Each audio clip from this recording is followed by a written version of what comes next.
మన చెట్టల్లో చిరుకూర అంతా కోసేస్తున్నా. చిరుకూర గోంగూర అవి పోసింది నేను. కొంచెం కొంచెం ఉన్నాయి కోసేసి చిరుకూర గోంగూర కలిపి ఆకుకూర పప్పు చేసేస్తా.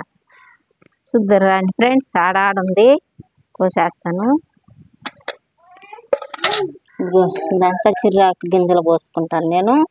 అవసరమైనప్పుడు కోసుకుంటాను వంటకి, లేదంటే పెద్ద అయితే కోసేసి నేను కుండీలకి తొక్కేస్తాను. ఇదంతా గోంగూర కోసిన. ఏడ కూడా గోంగూర గింజలు యాకంతా కోసుకొని పప్పు కూడా వేయను, వస్తుంది ఆకుకూర పుల్లకూర చేసేసుకుంటాం. ఈరోజు తిన్నాం కదా నీసు అయ్యి చేసుకుంటే 2 రోజులైనా ఉంటుంది ఫ్రెండ్స్ మాకు.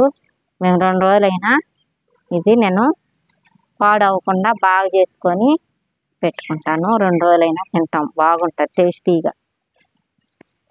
ఆడ గింజలు పోస్తా ఫ్రెండ్స్ నేను. ఇట్లా చూడండి చిరాకు. కోడిగుడ్డు ఆమ్లెట్లు వేసుకుంటే గిల్లి వేసేస్తా పురుట్లో, ఎక్కువ ఉంచను. తర్వాత ఇట్లా చూడండి ఎంత ఫ్రెష్గా ఉంటుందో. ఇది కోసి పుల్లకూర చేసేస్తా.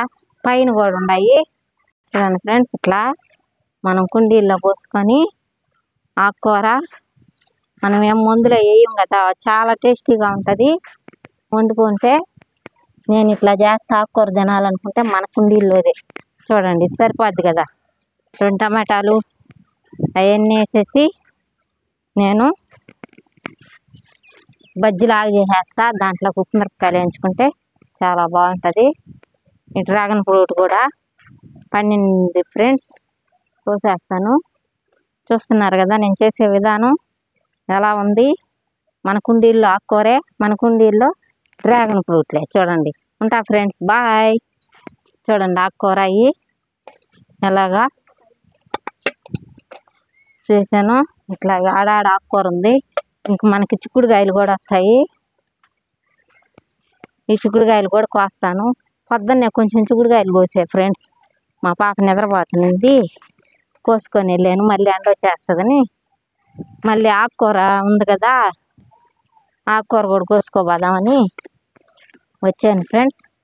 వేసి మన ఇంట్లోనే మన చెట్టల్లోనే చేసుకోవచ్చు. ఎవరమైనా ఆడవాళ్ళని కుండీల్లో పోసుకొని ఇట్లాగా మనకు అవసరమైనప్పుడు మనం చూడండి. ఇదంతా ముదిరిపోయింది కదా, ఇట్లా వేసేస్తా.